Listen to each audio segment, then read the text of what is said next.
Hey, what's up, Rose?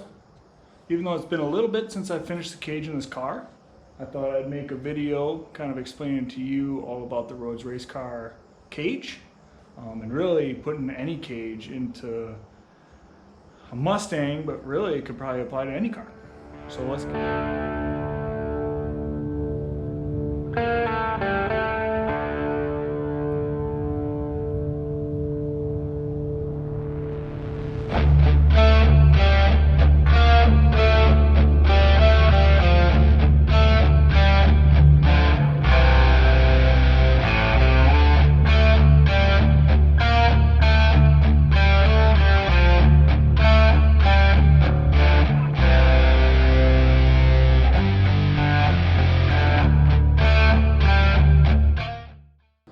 Okay, so I should probably start this video with saying that I'm not a fabricator.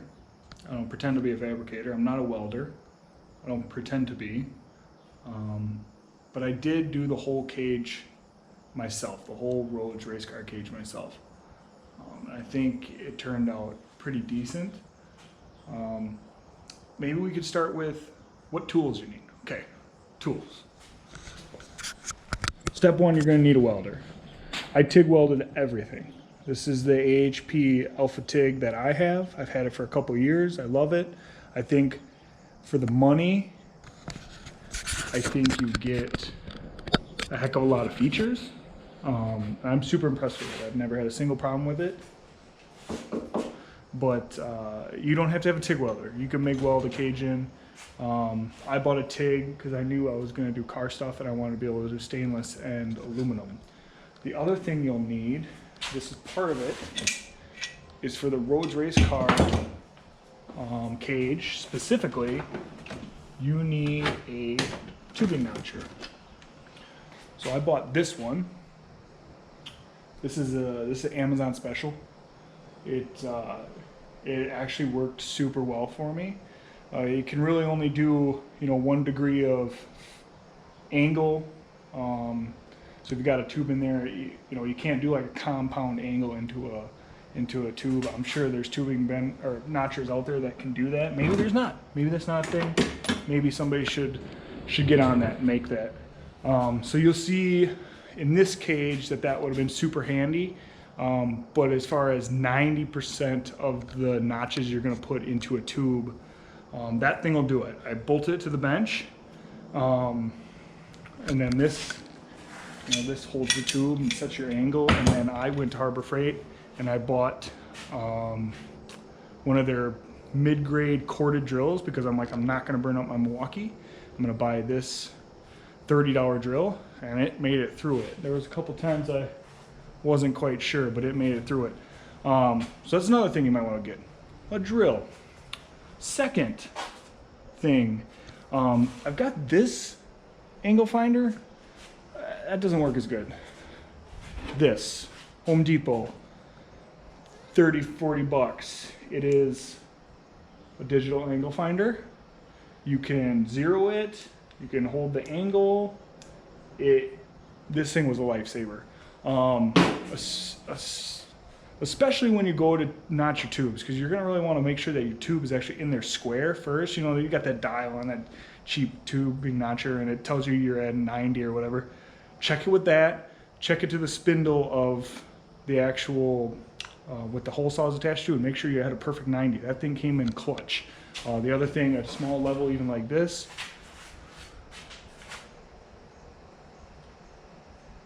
Hello? Making a video. Okay. The wife. The other thing you're going to need is a level like this. This has got magnets on the bottom. Came in handy as well, but this digital angle finder was mint. Oh, there had to have been something else that was really clutch in getting this. I got other assorted big levels. Those help too. That's pretty much it. That's the majority of the tools you really need. And hole saws, you'll need a couple different hole saws. Otherwise, you'll be set. Okay, let's get into putting this cage in. So when you look at this cage, what they send you is they send you all of these tubes. They're typically all longer than you need, because you're going to cut them down and you're going to notch them to fit how you want it. At least this is how this Rhodes Race Car one was. Let's prefix this. If you bought a Team Z cage, let's say Team Z for an example, it's probably 3 times the amount of money, and you could probably just put it in there. You wouldn't need a single one of those tools except for the welder, and you could put it in there, hold it, weld it, you'd be happy as a lark. I didn't want to go that route. One, because I wanted to try to save a little bit of money, and 2, maybe it's a pride thing. I wanted to prove to myself that I could do it, even though I don't have the tubing bender to actually bend the tubes and make it from scratch.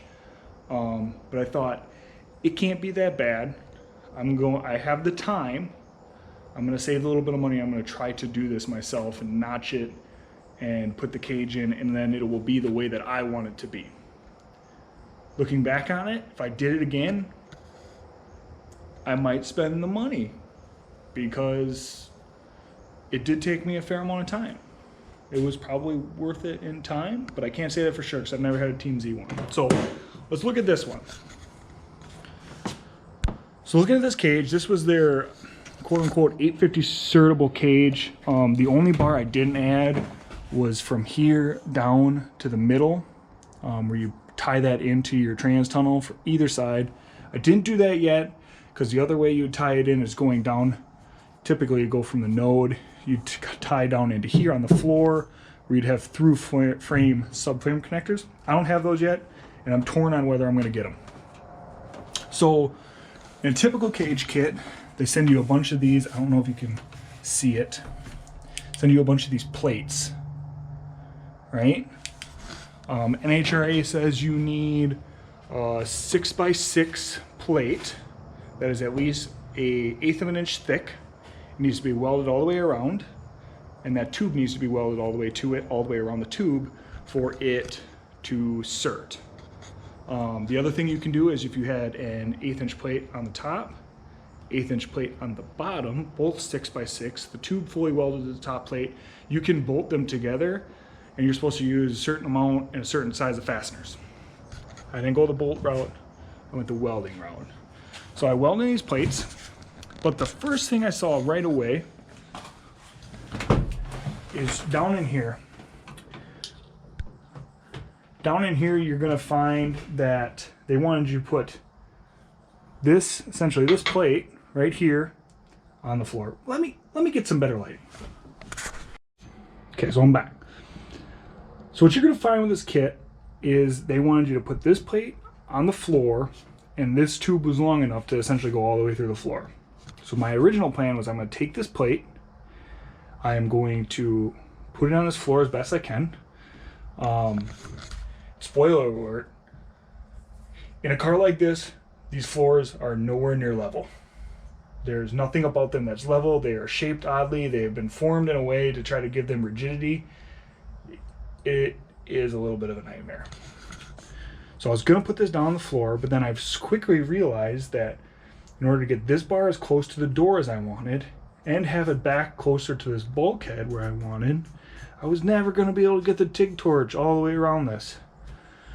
Real bummer. So what I ended up doing is I went to Summit, and you can buy these plate kits just like what's provided. This, you know, the certain amount of 6 inch by 6 inch, 1/8 inch thick steel plates. I bought those, and I took the original plate kit and I made these side plates.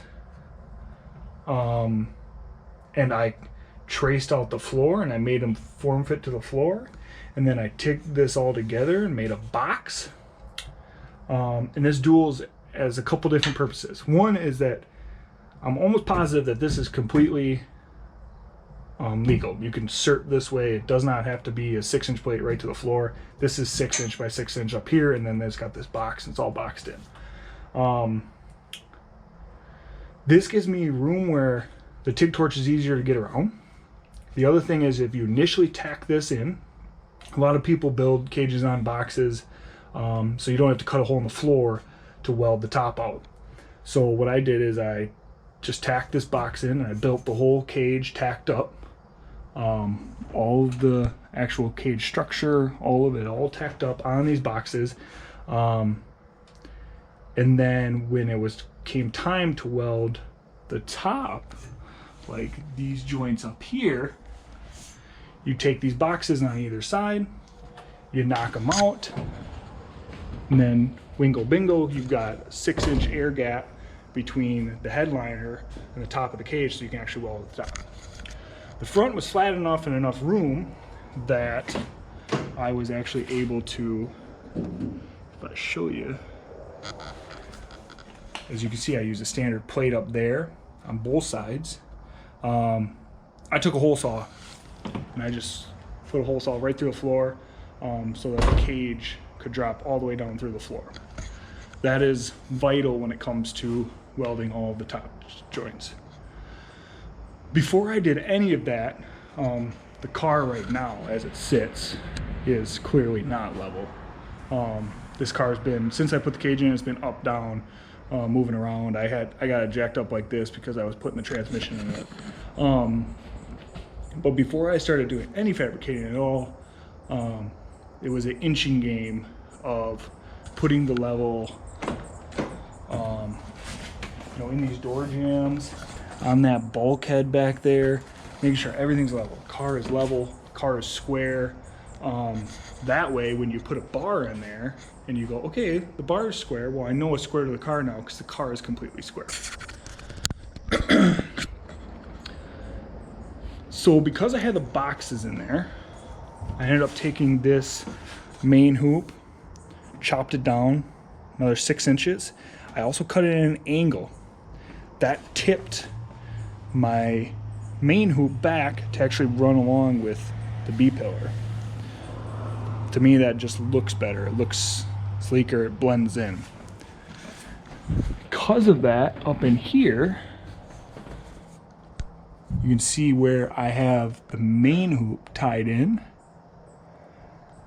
This one up here that comes around all the way up to the windshield bar. In the Rhodes race car, they give you this big U shape for going from the main hoop all the way around the windshield bar and back. That's one way to do it. And then they've got this kind of this angled bend here that comes up on either side. And I worked really hard to like get the fitment here so you can't like fit your finger through it. It is as tight to the headliner as I could get it. But what I learned in this process is that this type of cage is kind of a raging pain in the butt. Team Z, and at first I didn't understand why. I'm like, it just doesn't make sense. Team Z runs a bar that goes all the way down to the floor, and it comes back, and it comes all the way back to the main hoop. And the reason why is because coping this sucker right here, this joint right here, is a huge pain in the butt. It's awful because it's like a compound angle into a radius, and it's terrible. I spent legitimately to cope this one and that one over there because I had to cope it by hand with a hand grinder. It took me probably, I would honestly say, a third of the install time of the cage. It was terrible. In order to do that, I did find this little trick. This is a grinding wheel that's got a bracelet that comes all the way up, wraps around the corner. And with that, you can get into the corner and kind of grind out, good smooth radiuses. So after I had that top all coped out, everything tacked in, the plates in, it was honestly, I'm happy with the cage. I'm super happy with how it turned out.